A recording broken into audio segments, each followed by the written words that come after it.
Olá, tudo bem? Meu nome é Pedro Henrique, eu sou servidor do Instituto Federal do Norte de Minas Gerais e juntos nós vamos trabalhar a disciplina de Direito Administrativo e do Trabalho.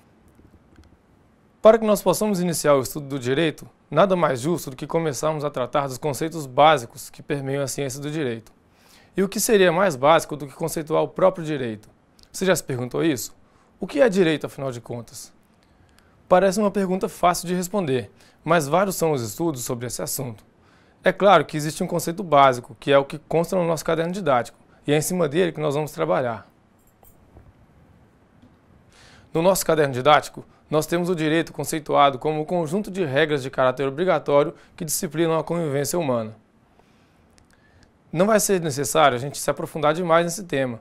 O importante nesse conceito é prestar atenção a dois detalhes, que se trata de um conjunto de regras de caráter obrigatório, cuja função é a convivência social humana. A necessidade de se estabelecer uma convivência social é a razão de ser do direito, ou seja, o direito surge da necessidade de se estabelecerem normas que disciplinem a convivência em sociedade.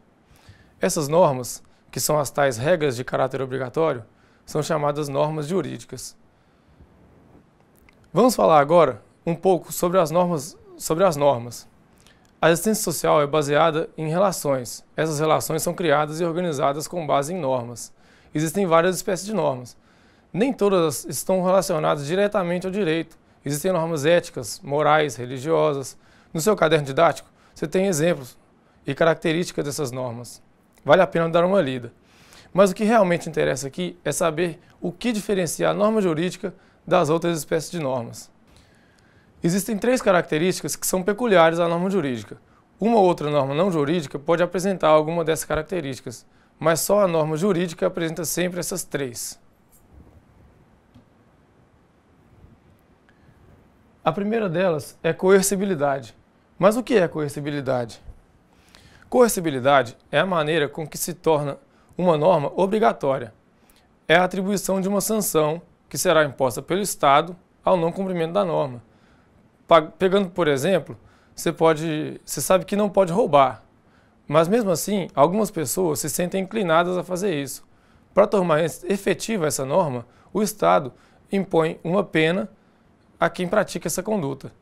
Da mesma forma, você não pode ultrapassar em local proibido, porque o Estado impõe a multa a quem fizer isso. Entenderam? A coercibilidade está relacionada ao direito de uso da força, seja na forma física, financeira ou psicológica por parte do Estado, de modo a se fazer cumprir a regra. Trocando em miúdos, é o direito de punir do Estado. A segunda característica, na ordem que aparece no caderno didático, é a bilateralidade atributiva. Falando assim, parece uma coisa de outro mundo, né? Mas se você parar para pensar nessas duas palavras, vai perceber que, conceitualmente, elas são autoexplicativas. Bilateral é aquilo que envolve dois lados, é claro. Atributivo é aquilo que atribui algo a alguém. Pronto, você já sabe o que é bilateralidade atributiva. Agora vamos ver essa característica, como ela está presente na norma jurídica. Você, principalmente quem tem Facebook, já leu ou ouviu aquela frase: meu direito começa onde o seu termina. A bilateralidade atributiva da norma jurídica é mais ou menos isso. Ela consiste no fato de toda norma jurídica instituir uma relação com dois lados. A um dos lados, ela atribui um direito subjetivo, a outra ela atribui um dever legal. Perceberam? Essa característica está presente em toda e qualquer norma jurídica. A norma é jurídica quando institui essa relação bilateral. Deu para pegar? Bem, superadas as duas primeiras características da norma jurídica, falta a terceira e última, heteronomia. Percebam que eu disse heteronomia e não heteronímia, como está escrito na apostila de vocês. São coisas completamente diferentes. Eu acredito que essa palavra apareceu no seu material por um erro de digitação. Se você tiver como anotar, eu acho que seria interessante fazer essa observação. Parece besteira, mas tem muita diferença. A heteronomia consiste na sujeição do indivíduo a regras criadas por outro. É o contrário de autonomia. O trabalhador autônomo, por exemplo, não se sujeita a patrão ou chefe. Não tem que cumprir horário, não vai levar advertência se fizer alguma coisa errada. É ele quem controla o próprio horário, o próprio trabalho. e ele dita suas próprias regras. O trabalhador contratado, por outro lado, é heterônomo. Ele tem um chefe, tem que obedecer às normas da empresa, tem que cumprir sua jornada. Ele se sujeita a normas que foram criadas por outros. A norma jurídica é assim, não é uma norma que vem do próprio indivíduo, ela vem de fora e o sujeito deve obediência a ela.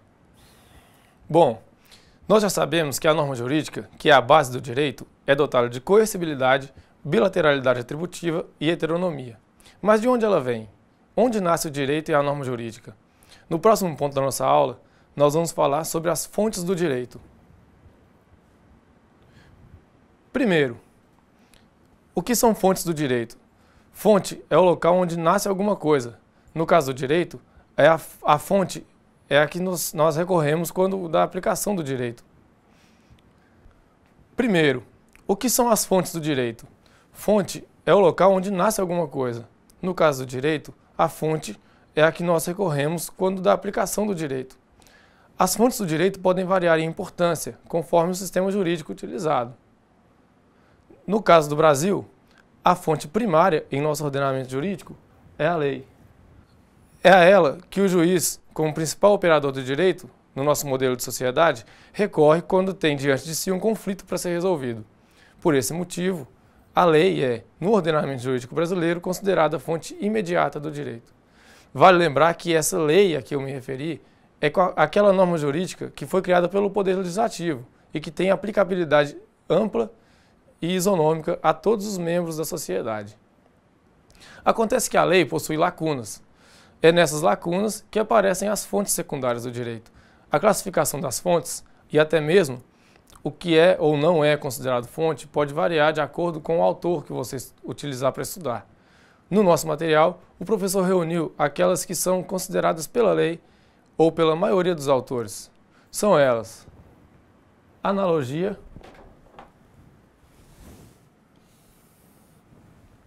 o termo analogia vem do grego e significa proporção.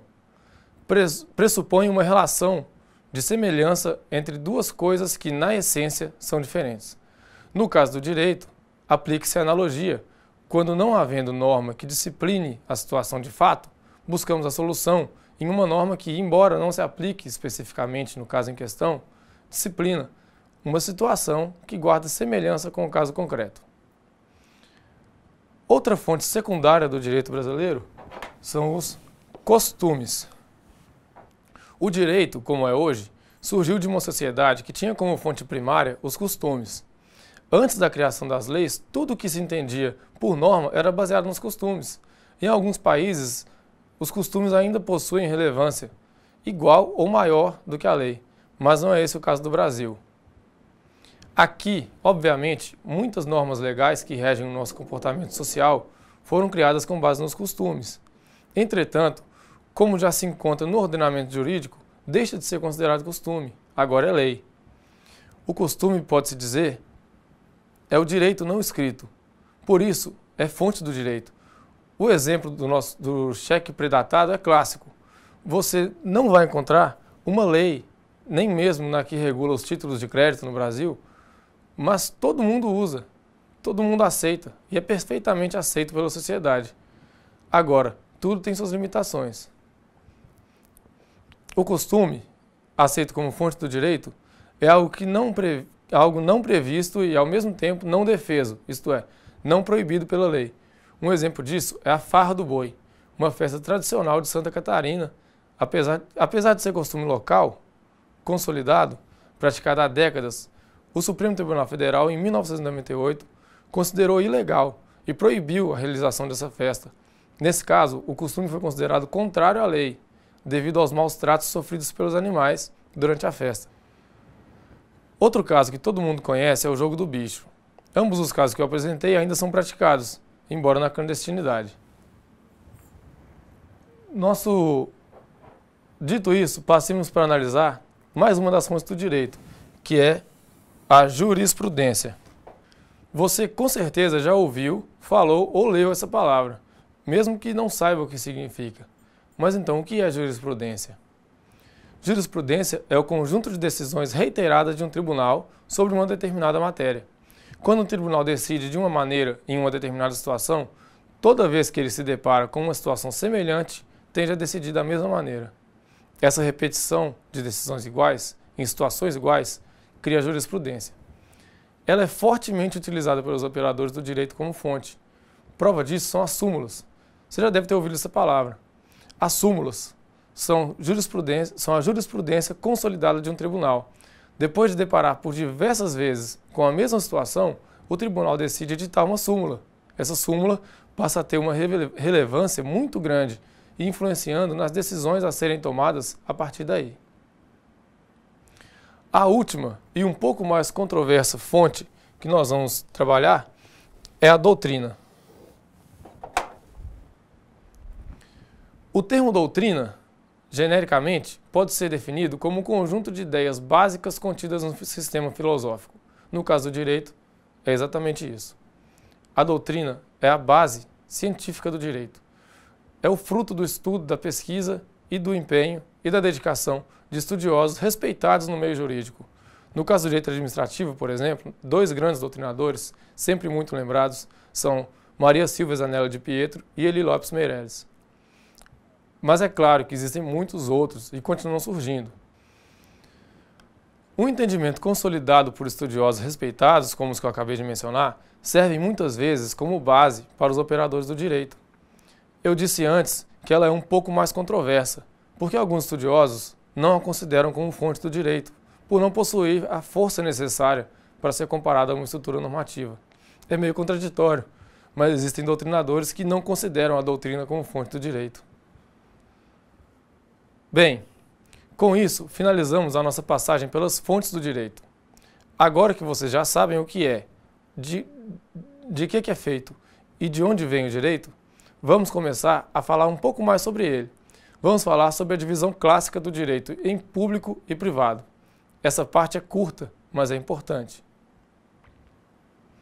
O que diferencia o público do privado são os interesses neles representados. O direito público é aquilo que está relacionado ao Estado, inclusive nas suas relações com os particulares. Ele está diretamente ligado ao interesse público. Nesse grande ramo do direito estão inseridos o direito constitucional, o direito penal, o direito eleitoral, o direito tributário, o processual e, é claro, o direito administrativo, que nós vamos trabalhar mais tarde. No caso do direito privado, o interesse é dos particulares. As relações por eles reguladas são entre os particulares. Nesse grande ramo do direito estão inseridos o direito civil, o direito comercial e o direito do trabalho, embora haja uma certa controvérsia sobre esse último. Bem, é simples assim. Você se lembra de uma das características da norma jurídica que nós apresentamos, a bilateralidade? Então, toda norma jurídica pressupõe uma relação bilateral. Se em um desses lados está a figura do Estado, nós estamos diante de uma norma jurídica de direito público. Se o Estado não figura em nenhum dos lados, só tem particular dos dois lados, trata-se claramente de uma norma de direito privado. Estamos chegando ao fim da primeira unidade. Vocês estão ficando cada vez mais familiarizados com o direito, não é mesmo? Agora, vamos abrir um pouco mais a mente e falar de um assunto um pouco mais aprofundado. Vamos falar de ideologia jurídica. Existem duas grandes correntes ideológicas no estudo do direito, que são o positivismo jurídico e o justnaturalismo. A divisão ideológica entre direito positivo e direito natural já foi, e ainda é, objeto de grandes estudos desde filósofos como Aristóteles e Platão até os dias de hoje. Obviamente, nós não vamos falar aqui e nos aprofundar demais nessa reflexão, pois não é esse o objetivo do curso. O objetivo, nessa parte, é instigar vocês a pensar no direito. É mais um convite à filosofia do direito. Bem, agora vocês devem estar se perguntando, mas o que é, afinal de contas, esse tal de direito positivo e esse direito natural? Vamos começar falando do direito positivo. Segundo a teoria justpositivista, o direito está adstrito à norma como ela é posta. A norma, para a teoria positivista, só é norma jurídica quando é imposta pelo Estado. Segundo essa teoria, o direito só existe depois da edição de uma norma. O direito é a lei. Quando estudamos o positivismo jurídico, não nos preocupamos com o que é justo, mas com o que está na lei. Apesar de, como eu disse, a divisão entre direito natural e direito positivo ser bem antiga, como a feita por Aristóteles na época, na obra Ética Nicômaco, a teoria do positivismo jurídico surgiu na Europa, em meados do século XIX. Um dos principais autores do positivismo jurídico é Hans Kelsen, que considerava em sua obra Teoria Pura do Direito que uma norma só pode encontrar fundamento de validade em uma outra norma superior a ela. Ou seja, a lei só pode ser limitada pela própria lei e, a partir do momento que é válida, não pode ser contestada. Essa teoria, dado o momento histórico em que surgiu, serviu como fundamento para aumentar a opressão por parte das classes dominantes sobre as classes menores, menos apercebidas. O justnaturalismo, por outro lado, é a teoria de que o direito transcende a norma posta. O direito natural é anterior à norma e comum a todos, independente da posição geográfica, política ou econômica ocupada pelo indivíduo. O direito, nesse caso, antes de ser a lei, é o justo. A teoria justnaturalista, como o próprio nome já sugere, está ligada à natureza do indivíduo, à natureza humana. Segundo a teoria justnaturalista clássica, todos somos iguais à luz do direito e devem ser tratados da mesma maneira. É importante saber que os justnaturalistas não ignoram o direito positivo. São os justnaturalistas que enxergam essa diferença, essa divisão entre natural e positivo. Entretanto, para a teoria justnaturalista, o direito natural é superior ao direito positivo. E se o direito positivo contraria o natural, ele é injusto. E por isso é inválido. Os positivistas, por outro lado, não acreditam nessa existência do direito natural. Eles enxergam a ciência do direito sob uma perspectiva monista. Para eles só existe um direito, o positivo.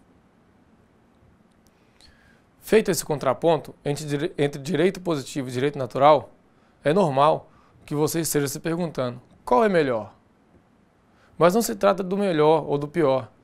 O modelo de sociedade em que nós vivemos hoje sofre influência tanto de um quanto do outro.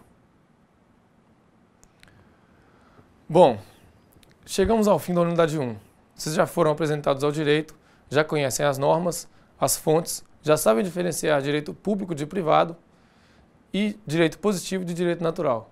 Se tiver ficado qualquer dúvida sobre o que foi falado na unidade 1, ou se vocês tiverem sentido falta de alguma coisa, sintam-se à vontade para me perguntar na nossa sala de aula virtual, no nosso fórum. Vamos passar agora para a unidade 2 e dar um passeio histórico pelo mundo do trabalho. Vamos passar agora para a unidade 2 e dar um passeio histórico pelo mundo do trabalho. Essa unidade foge um pouco do assunto direito. Ela está mais voltada para a história, sociologia, economia, mas é muito interessante para a nossa compreensão sobre o universo do trabalho. Aliás, você já parou para pensar por que nós trabalhamos? Por que você trabalha? Com certeza você pensou em vários motivos. Pagar as contas, sustentar a família, ocupar seu tempo, enfim, cada um tem os seus motivos. Mas tudo pode se resumir a uma palavra: necessidade. É pela necessidade que o homem, nas sociedades primitivas, resolveu trabalhar. E eu estou falando das necessidades básicas naquela época, como comer, se abrigar, construir família. O ser humano percebeu que só por meio do trabalho ele conseguiria satisfazer as suas necessidades, enquanto indivíduo e enquanto sociedade. A necessidade é o que move as pessoas a trabalharem, a fim de produzirem bens e serviços capazes de satisfazerem. E conforme uma necessidade é satisfeita, outra nasce no mesmo momento, ou duas, ou mais. É assim a natureza do ser humano. As necessidades a serem satisfeitas sempre vão existir, e sempre em maior quantidade do que aquelas que já foram satisfeitas. Isso não depende da sociedade. Tanto nas sociedades ricas quanto nas mais pobres, não existe maneira de se satisfazer por completo todas as necessidades dos indivíduos. É constante. E como satisfazer essa necessidade? Produzindo bens e serviços destinados a esse fim. É aí que entram os fatores de produção.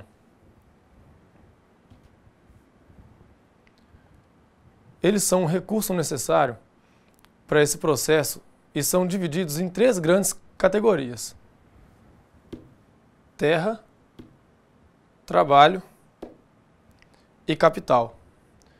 Esses são os 3 fatores necessários para que, por meio do trabalho, nós possamos produzir todo e qualquer bem ou serviço que venha satisfazer nossas necessidades, enquanto indivíduos ou enquanto sociedade.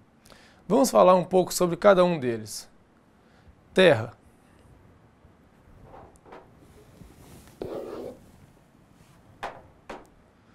Quando falamos em terra como fator de produção, estamos falando em um sentido muito amplo.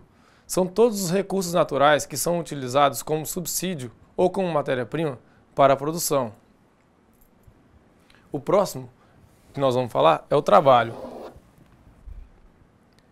Trabalho é a interferência humana, ou seja, a população economicamente ativa que é capaz de transformar a matéria-prima em bem de consumo. Por último, o terceiro fator de produção que a gente vai falar é o capital. Esse fator compreende todo o conjunto de estruturas que possibilitam a população economicamente ativa que ela transforme, com o trabalho, os recursos naturais em bens de consumo. Por exemplo, maquinários, ferramentas, prédios. Esses são os 3 fatores de produção.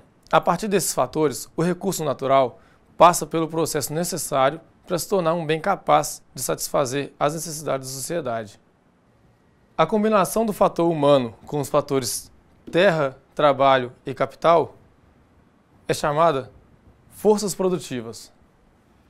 O conceito de forças produtivas foi criado por Karl Marx e Friedrich Engels para denominar a combinação da força de trabalho humana com os meios de produção. Conforme os meios de produção evoluem, as forças produtivas também evoluem, como consequência. O grande salto evolutivo das forças produtivas foi dado depois da Revolução Industrial do século XVIII, quando as máquinas foram definitivamente inseridas no processo de produção. Ainda dentro do conceito de Karl Marx, temos as relações de produção, que consistem na maneira como a sociedade se organiza para produzir os bens de consumo através das forças produtivas. Trocando em miúdos, o conceito de forças produtivas está ligado à relação entre os homens e os meios de produção, enquanto as relações de produção consistem em como os homens se relacionam entre si dentro do contexto do processo produtivo. A combinação entre as forças produtivas e a relação de produção é chamada modo de produção. O modo de produção define o comportamento econômico da sociedade.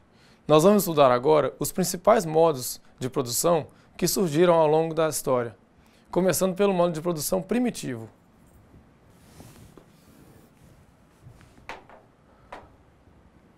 A primeira forma de organização do homem em sociedade foi a comunidade primitiva, uma comunidade que durou centenas de milhares de anos. Na comunidade primitiva não existia o privado, tudo era propriedade coletiva. As tribos eram ligadas por relações de amizade e viviam do fruto do trabalho coletivo. O único meio de produção era a terra, e ela não era dividida ou demarcada, era uma propriedade comum. No modo de produção patriarcal, o homem começa a desenvolver técnicas de cultivo da terra e de domesticação de animais. O lado egoísta do homem começa a falar mais alto e começa a surgir a propriedade privada. Os meios de produção já não são mais de propriedade comum, nem o fruto do trabalho. Seguindo adiante na linha evolutiva dos modos de produção, nós chegamos ao modo de produção escravista. O modo de produção escravista surgiu na Grécia Antiga. Ele foi amplamente praticado por todo o Império Romano e é também um velho conhecido aqui no Brasil, onde foi praticado nas eras colonial e imperial. A principal característica da sociedade escravista é a exploração humana. O escravo é comprado e vendido como uma ferramenta de trabalho, sendo considerado ao mesmo tempo força de trabalho e meio de produção. O quarto modo de produção que nós vamos estudar aqui é o modo de produção feudal, ou feudalismo, que teve sua origem na Europa Ocidental, após a queda do Império Romano no século V, e durou por toda a Idade Média. teve sua queda no século XVI. No feudalismo, assim como no escravismo, havia a figura do senhor, detentor da terra e dos meios de produção. Mas as relações não eram de escravidão, mas de servidão. Os servos não eram propriedades do senhor. Eles serviam ao senhor da propriedade em troca de casa e de parte da produção. Os servos que se dedicavam ao comércio, como os artesãos, integravam a burguesia. Uma classe que, com o passar do tempo, cresceu, conquistou sua independência e deu início ao capitalismo. O capitalismo, ou modo de produção capitalista, é o modo de produção que predomina na maior parte do mundo hoje em dia. No capitalismo, quem manda é o capital. O cara que tem o dinheiro é o detentor do meio de produção e ocupa o lugar mais alto na pirâmide do poder. O trabalhador é livre. Ele pode vender a força de trabalho dele para quem quiser. Em troca, ele recebe o salário. No capitalismo, tudo se resume ao lucro. A classe dominante, detentora dos meios de produção, anseia por lucros cada vez maiores. Para isso, o trabalhador tem que produzir cada vez com mais intensidade, para fazer jus ao salário que paga suas contas. É a roda do capitalismo. Para contrapor a ideia do capitalismo e a dominação da classe burguesa sobre a classe trabalhadora, surge a ideia do socialismo, ou modo de produção socialista. Idealizado por Karl Marx, o socialismo é um modo de produção em que, como na sociedade produtiva, não existe a propriedade privada. Os meios de produção são de propriedade comum, ou do Estado. A sociedade trabalha para manter o Estado, que por sua vez garante moradia, saúde, educação, alimento. No socialismo, não tem distinção de classes, porque não tem uma parcela da população se tornando dominante em relação à outra. Tem apenas o Estado e a sociedade. Bem, esses são os modos de produção que merecem destaque. Tem também o modo de produção asiático, mas como ele não consta no caderno didático, eu optei por não colocar no programa da aula. Aqui nós terminamos a unidade 2 do nosso caderno didático. Ainda tem o item 2.3, mas eu não coloquei no nosso programa para que a aula fique um pouco mais dinâmica. Mas nada impede de vocês darem uma lida, se quiserem. Vamos começar o estudo da unidade 3. Nós vamos ver o início dessa unidade nessa aula e o restante na próxima aula, ok? Então vamos lá. Na unidade 3, vamos voltar para o foco principal da nossa disciplina, que é o direito. Vamos falar da Constituição Federal e da cidadania.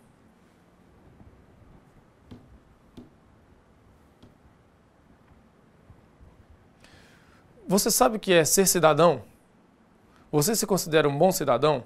Você acha que está exercendo completamente o seu papel como cidadão? Vamos começar do princípio. O que é ser cidadão? Legalmente, podemos dizer que o cidadão é o indivíduo que goza de direitos civis e políticos e que possui responsabilidades perante o Estado. No caderno didático, entretanto, nós encontramos o conceito do sociólogo Betinho, que é um conceito mais amplo. Segundo ele, cidadão é um indivíduo que é consciente dos seus direitos e deveres e participa ativamente das questões que envolvem a sociedade. De fato, cidadão é aquele indivíduo que tem a capacidade de contribuir efetivamente para a sociedade.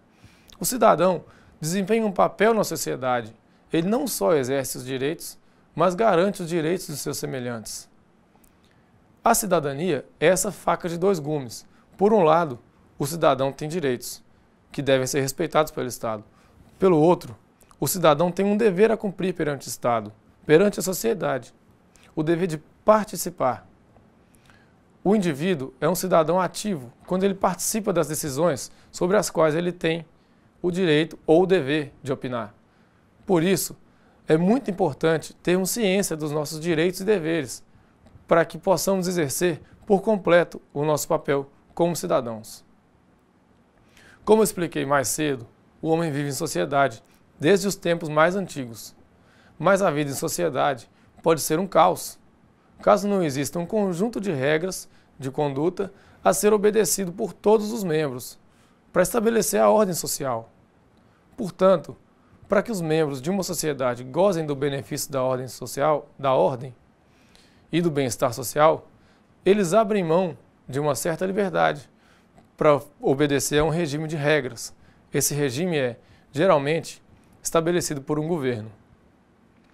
Resumindo, existe um acordo tácito, implícito, entre os indivíduos e os governantes, através do qual os indivíduos abrem mão de determinados direitos e se submetem ao regime de regras estabelecidos pelo governo, em troca do benefício do bem-estar social. Esse acordo é chamado contrato social. O contrato social coloca o Estado na posição de garantidor de direitos. O Estado assume a responsabilidade de fornecer aos indivíduos, de forma gratuita e igualitária, serviços relacionados à saúde, à educação, à segurança, à previdência social. Diante disso, para positivar as implicações do contrato social, surge a Constituição. A Constituição é a lei máxima de uma sociedade politicamente organizada. Os elementos do Estado, constitutivo do Estado, são população, território e governo. É dela que parte a ordem social que eu falei mais cedo. É óbvio que no ordenamento jurídico de um país existem outras leis importantes, mas quando eu digo que a Constituição é a lei máxima, eu quero dizer que nenhuma lei pode entrar em conflito com ela. Caso isso ocorra, a lei é considerada inconstitucional, porque ela está abaixo da Constituição e deve ser excluída do ordenamento jurídico. Bem, eu fiz essa pequena explicação sobre a Constituição porque a partir de agora nós vamos entrar no direito constitucional. Vamos falar sobre as garantias constitucionais e a soberania popular. Primeiro, agora que eu falei das constituições de um modo geral, eu vou falar da nossa Constituição, especificamente. A Constituição Federal, em vigência no Brasil, foi promulgada em 1988 e ela é a 8ª Constituição da história do Brasil, desde a independência de Portugal. Ela tem 250 artigos, sofreu 90 emendas até hoje e trata dos princípios fundamentais da República, dos direitos fundamentais, sociais, políticos, de nacionalidade, da organização do Estado, da repartição dos poderes, entre outros assuntos. Para o nosso curso, nós vamos voltar nossas atenções basicamente aos artigos que tratam dos direitos fundamentais e sociais. Quando falávamos sobre cidadania, nós vimos que cidadão é aquele que participa ativamente das decisões que afetam a sociedade. Mas como que é feita essa participação ativa? Somente por meio do voto direto em nossos representantes? Nós sabemos que não, né? Você está vendo aí que o artigo 1º da Constituição proclama que o poder emana do povo. Nesse caso, quando o Constituinte diz povo, ele se refere aos cidadãos brasileiros. Continuando o texto do artigo, nós chegamos onde eu quero mostrar para você, que o exerce por meio de representantes diretos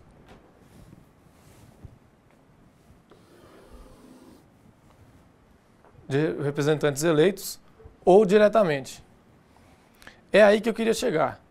Como cidadãos exercerão diretamente a soberania popular? Por meio do plebiscito, do referendo e da iniciativa popular.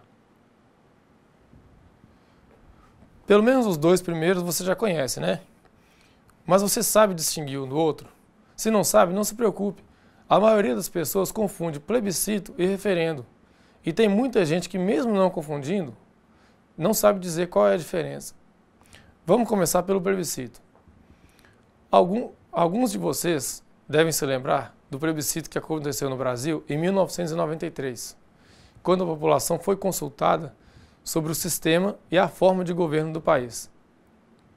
Na época, a população tinha que escolher entre o sistema presidencialista ou parlamentarista e entre o regime de república ou monarquia. Foi o último plebiscito realizado no Brasil em âmbito nacional. Agora, o referendo é mais fácil de lembrar, porque o último faz só 10 anos. Vocês lembram do referendo do desarmamento? Quando todos nós fomos às urnas para votar sim ou não? Pois é.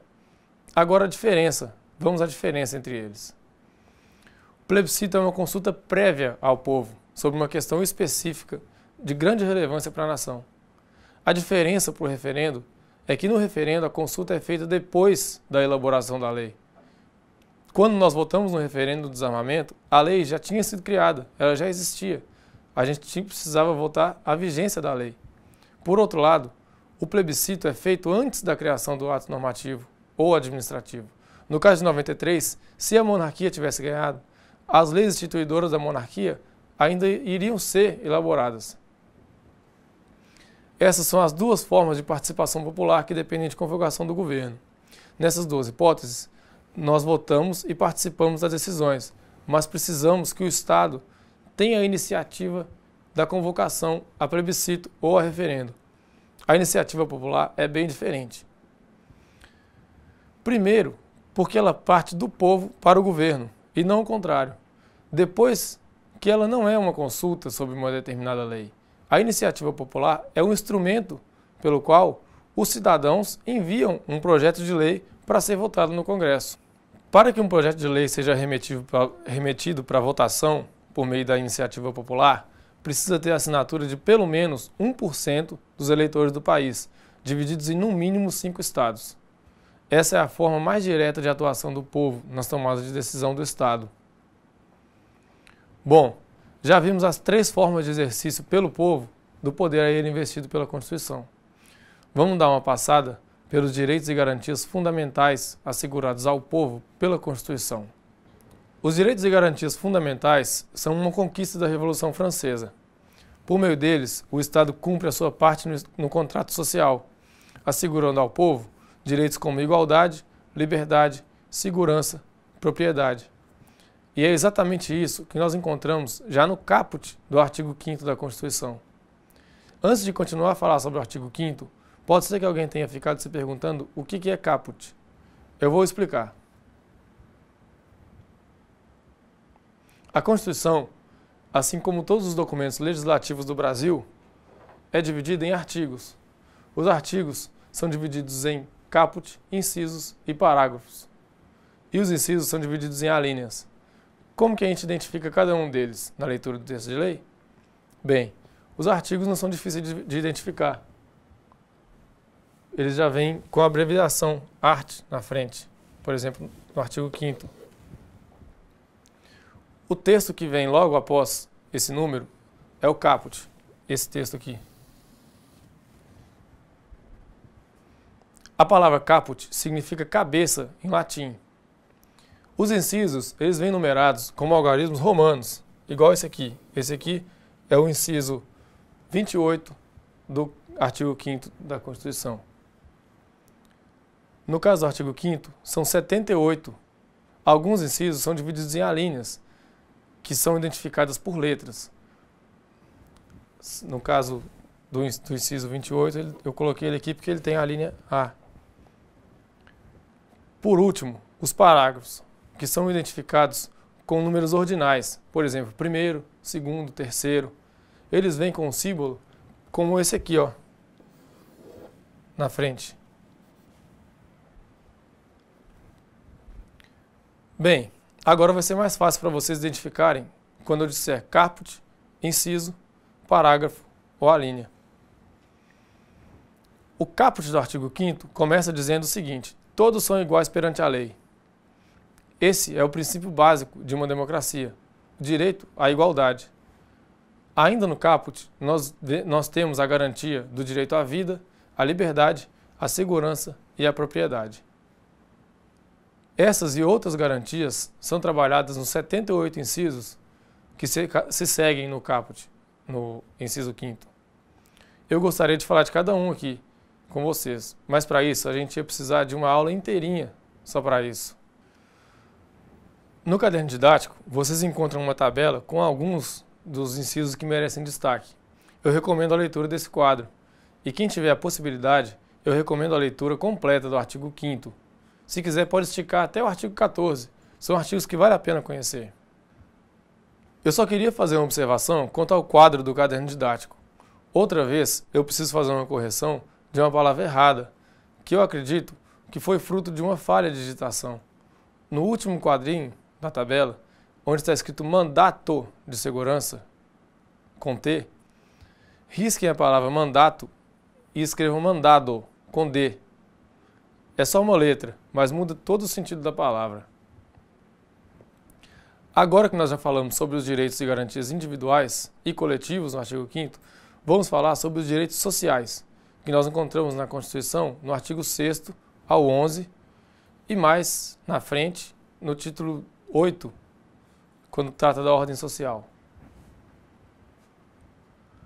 Os direitos sociais elencados no caput do artigo 6º são educação, saúde, alimentação, moradia, trabalho, habitação, lazer, segurança, previdência social, proteção à maternidade e à infância, assistência aos desamparados e o transporte, que foi adicionado recentemente pela Emenda Constitucional número 90.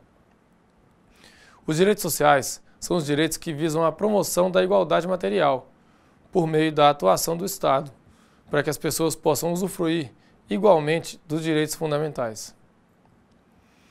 A importância dos direitos dos trabalhadores dentre os direitos sociais pode ser facilmente percebida.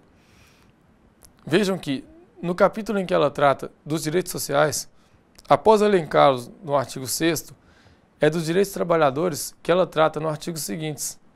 Isso porque o trabalho é a base da ordem social. Isso não sou eu que estou falando, não. É a própria Constituição, no artigo 193, que diz o seguinte: a ordem social tem como base o primado do trabalho, ou seja, para que se garanta a ordem social, é prioridade que se assegure às pessoas o acesso ao trabalho. Falando no artigo 193, é a partir dele que começa o título 8 da Constituição. O título 8, como eu já disse, trata da ordem social. É nele que a Constituição disciplina a atuação do Estado como garantidor dos direitos sociais. Nesse título da Constituição, nós temos regulados os direitos relativos à seguridade social, à educação e cultura, ao meio ambiente e à família. A gente não precisa ficar se aprofundando demais nessas questões. O importante é compreender a importância da Constituição na garantia da ordem social. É claro que, embora previstos na Constituição, alguns direitos sociais ainda não são plenamente oferecidos pelo Estado à população. Essa situação gera, algumas vezes, críticas à própria Constituição. Pode ser que algumas dessas críticas sejam justas, mas a maioria delas deveria ser mais direcionada à ineficiência do Estado no cumprimento do seu dever de garantidor da ordem social. Um grande exemplo disso é o salário mínimo.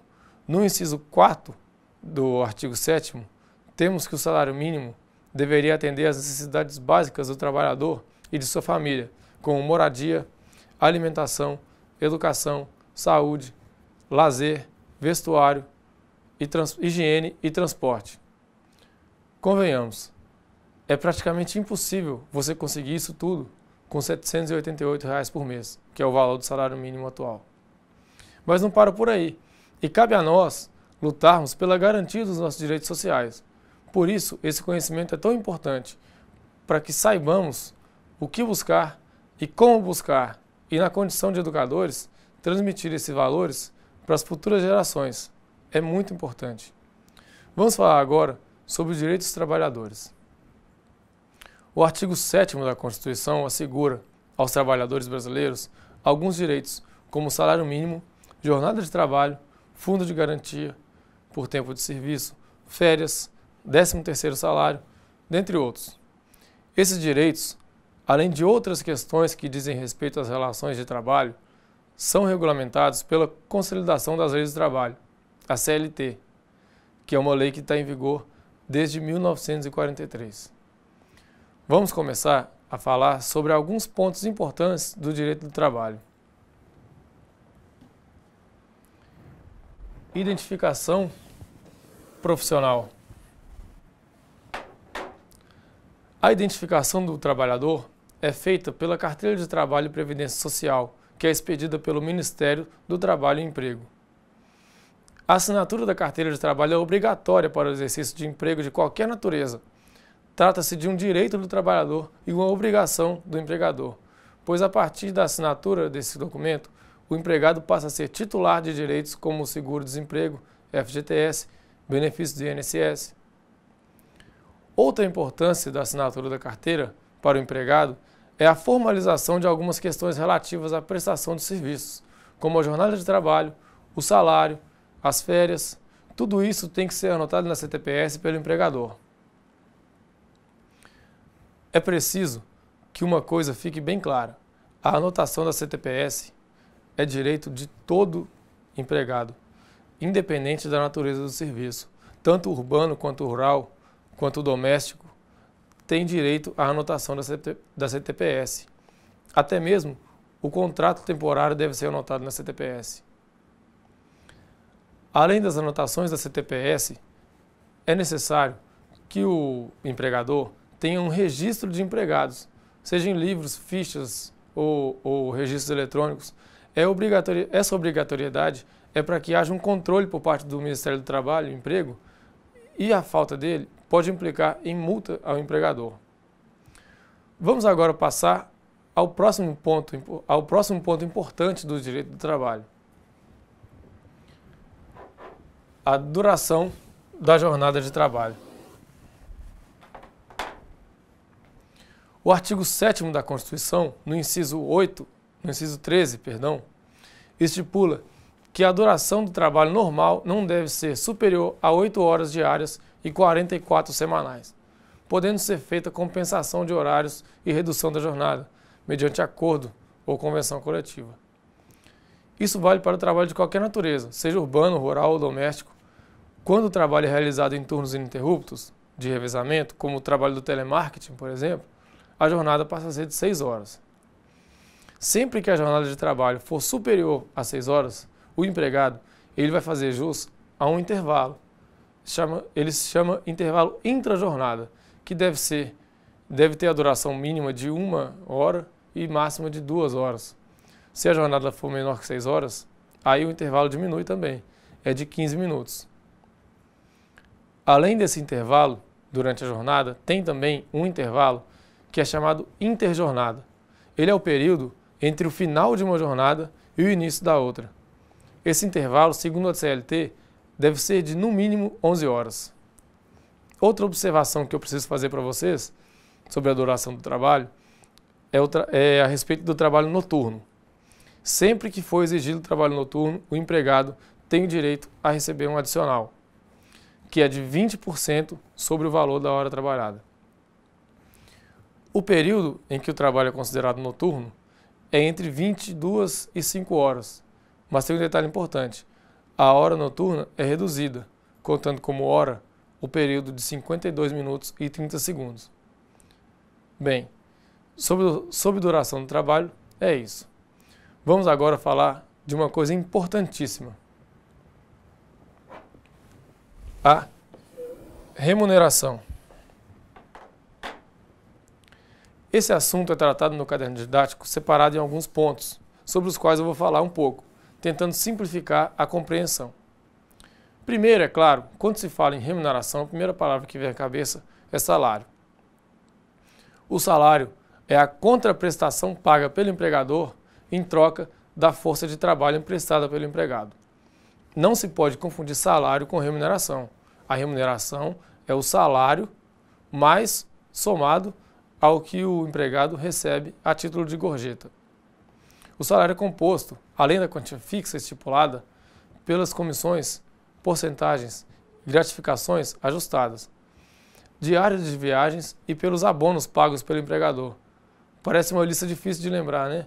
Mas fica mais fácil lembrar o que não integra o salário. Não integram o salário as ajudas de custo e as diárias, quando elas excedem 50% do salário do empregado. O menor valor que pode ser pago a título de salário mínimo é o salário mínimo, previsto no artigo 7º da Constituição. Hoje o salário mínimo vigente no Brasil é de R$ 788, como eu falei mais cedo. Sempre que houver reajuste no salário mínimo, o empregador deve reajustar o salário dos empregados para que não fiquem abaixo do novo valor. Ainda dentro do assunto remuneração, temos que falar sobre o salário maternidade. O salário maternidade é o salário que a empregada recebe durante o afastamento para a licença à maternidade. Hoje, apesar de a Constituição e a CLT falarem em apenas 120 dias, a licença maternidade pode ser prorrogada por até 180 dias. Durante o gozo da licença maternidade, a empregada faz jus ao salário maternidade, que pode ser pago pela empresa ou pela Previdência Social, dependendo do caso. O salário maternidade não deve ser confundido com o salário família. O salário família é um acréscimo ao salário pago ao empregado diretamente pelo empregador. O empregador recebe uma cota por filho, desde que o filho não tenha mais de 14 anos. No seu caderno didático, tem a informação de que os empregados domésticos não fazem jus ao salário família. Isso era antes da Emenda Constitucional 72, que ficou nacionalmente conhecida como PEC das Domésticas. Essa emenda constitucional ela veio para ampliar o rol dos direitos dos empregados domésticos. Dentre esses direitos está o salário família. Mas isso não foi erro do professor que escreveu a apostila, não. Acontece que a apostila foi escrita antes da edição da emenda. Ou seja, naquela época, os empregados domésticos ainda não tinham esse direito. Agora eles têm. Além deles, também têm direito ao salário família os aposentados por invalidez ou por idade. Nesse caso, ele é pago pela própria Previdência Social. O próximo ponto é sobre as gratificações. Mas não tem muita coisa para falar sobre isso. Elas são devidas em decorrência da lei, acordo ou convenção. E embora elas integrem o salário, não podem ser base de cálculo para horas extra, férias, aviso prévio. Na Constituição, o artigo 7º institui a gratificação de Natal, ou 13º salário. O trabalhador faz jus a um salário que é geralmente dividido em duas partes.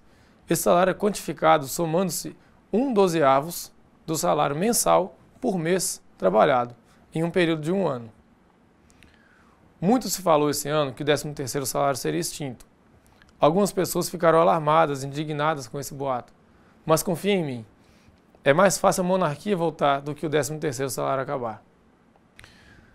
Voltando para o assunto da nossa aula, nós já falamos das gratificações, agora vamos falar das férias. As férias são direito de todo empregado. Isso não precisa nem falar. Todo empregado tem direito ao gozo de férias anuais, sem o prejuízo do salário normal. Além disso, o empregado faz jus a um adicional de pelo menos 1/3 do salário, quando em gozo do direito de férias.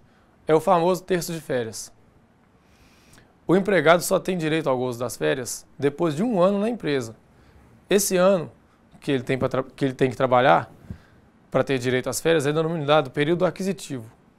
Após o término do primeiro ano, começa o período concessivo das primeiras férias do empregado e aquisitivo das próximas.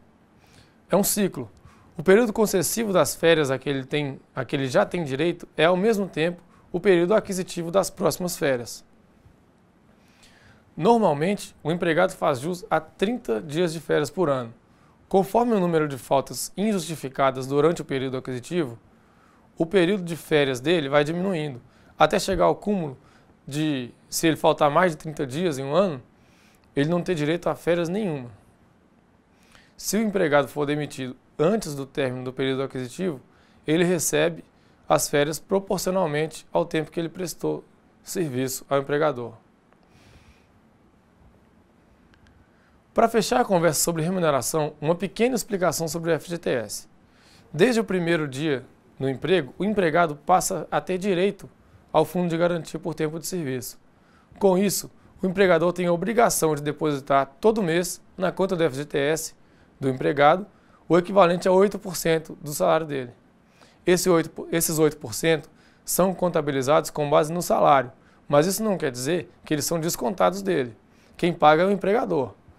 O dinheiro fica lá na conta, para o empregado utilizar nas hipóteses e nas situações em que a lei permite, como, por exemplo, se ele for despedido sem justa causa. Com isso, meus amigos, nós chegamos ao final da nossa primeira aula. Caso tenha restado alguma dúvida sobre o que foi falado, eu estou à inteira disposição no fórum. Se depois de ler os artigos que eu recomendei surgir alguma dúvida, eu ficarei feliz em ajudar com a compreensão. Muito obrigado a todos, um forte abraço e até a próxima aula.